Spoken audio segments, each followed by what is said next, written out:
Hey everyone and welcome to Storytime. My name is Jake and today we are going to be looking at the subreddit r/prorevenge, where people tell us their best stories and when they got revenge on someone or something they didn't like. If you're new around here, please do hit subscribe down below so that you never miss out on another video. But for now, let's sit back, relax and enjoy some pro-revenge stories. Take all the credit for my work and tell the boss I'm a terrible employee? Well, it was because of me that you got fired. I used to work in a marketing role in a government department. I was part-time and worked along with a girl who I'll call Karen, who was working on a yearly contract. She'd been there for 2 years and was very friendly with the department manager, and this was the reason her contract kept being renewed. When my manager went on maternity, Karen got temporarily promoted to the management role. This caused a lot of upset in the office, as there were a number of more suitable and qualified people who didn't get the chance to act up. As soon as Karen became my manager, everything changed. My workload increased, and as I was part-time, I had to absolutely bust my butt to meet project deadlines. All of a sudden, I wasn't being included in staff briefs on new projects, yet was expected to work on them.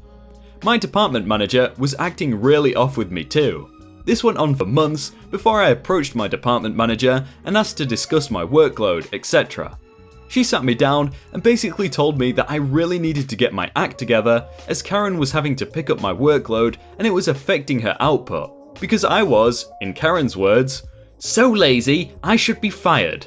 I told the manager what was going on and the actual work I was doing, but she took Karen's side and said I was just assisting with some parts of the projects, and it was ridiculous of me to claim I was managing and completing so many projects on my own. So I started making mistakes. Simple things.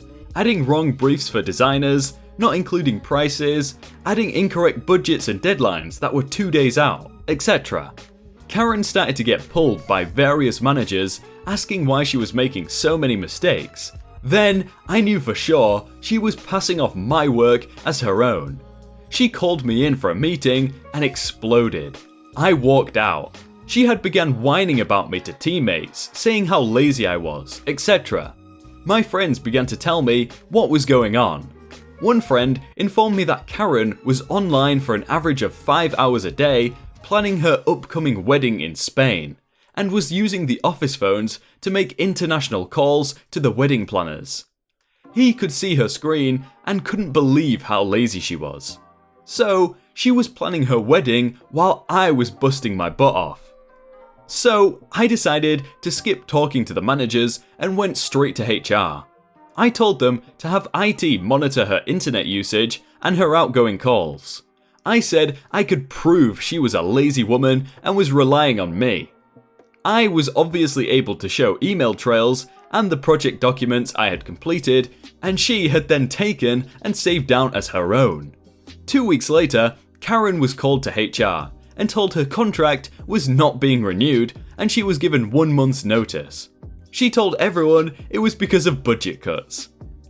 My department heads brought me in for meetings to apologise and commend me on my excellent work, and I got a promotion. I left a couple of months later. If they'd believed me in the first place, I wouldn't have endured so many months of stress and anxiety. It is quite amazing how much power the managers have over the subordinate's career choice, I guess. Especially when it's a Karen. Try to make me pay for something that was already there? I'll see you in court.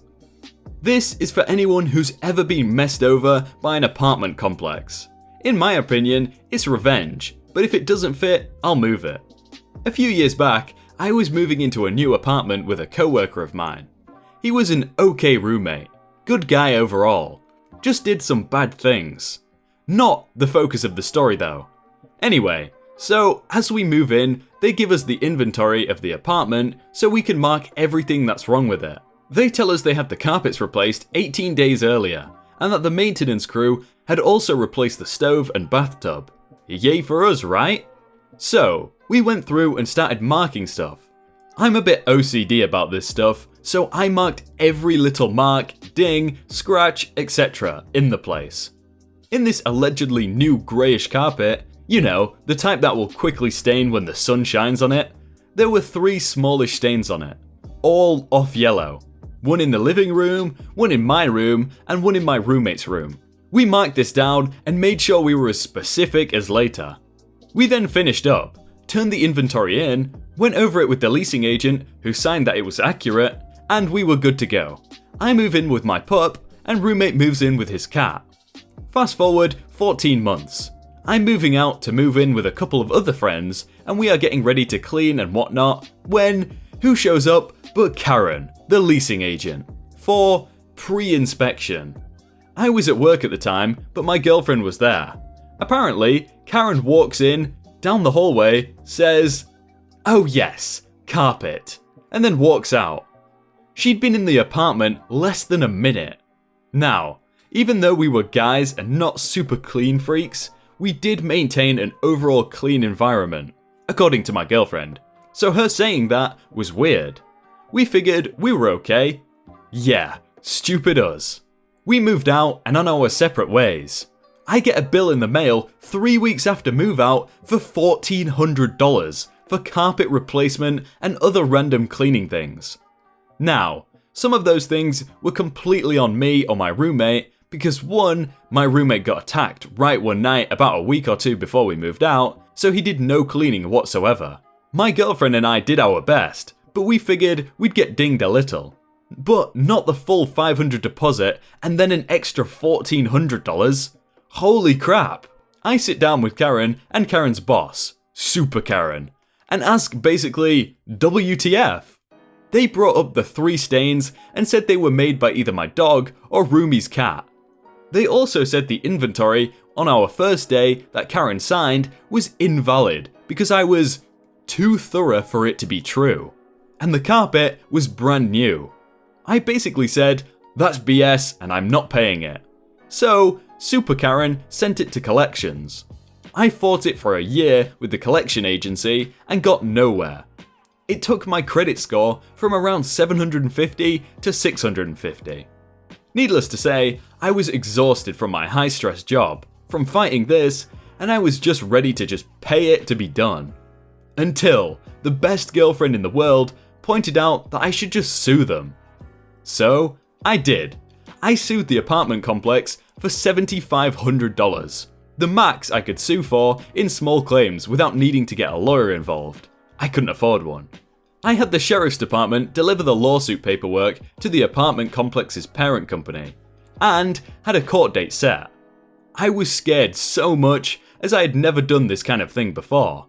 I prepped what little evidence I had and went to court.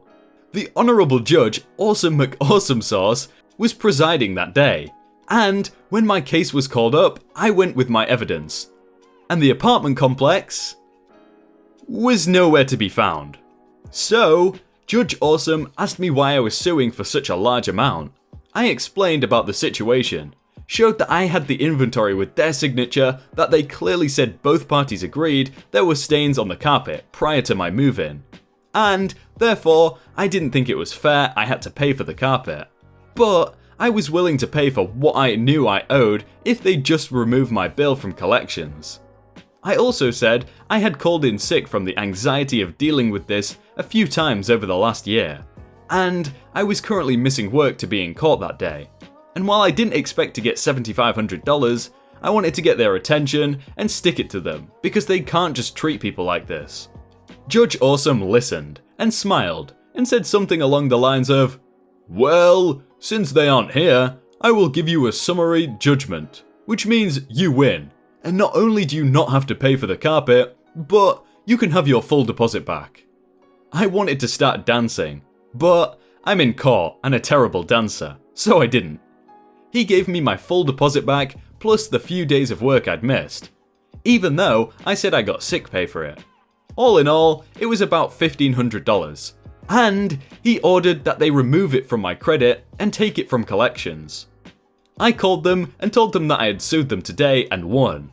Super Karen said, "Oh, well, we had a mix-up and our lawyers forgot to show up. But would you like to still pay your bill?" I laughed at her and said no and hung up. They tried to not pay initially, so I sent them a letter with the judge's judgment and said I would put a lien on the company if they didn't pay up. So I got a check about a week later.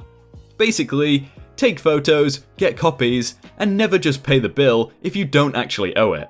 it is worth fighting in court if it's truly not on you. Have you guys ever had an issue like this? I remember one time, it was about 6 months ago or to a year, where I actually made a video. It was at a different channel, it was my main channel. I made an advertised video and I was supposed to be paid a certain amount of money, but the guy told me to upload it and I was going to pay me, and then he actually didn't. It was quite a decent amount of money as well. I was actually going to take it to the small claims court, but since he was in a different country, Netherlands or something, I didn't know how to do it, but I'm over it now. I just wanted to know, do you guys have any stories like that? Make sure you comment them down below. Hey everyone, I hope you all had a really good day and that you enjoyed that video. If you want to check out some other videos, then click on screen right now, or check out the playlist down below. If you enjoyed that video, then please do leave a like. And if you want to submit your own stories, then you can do so by joining the Discord in the top link in the description. But thank you so much for watching, and I will see you very soon.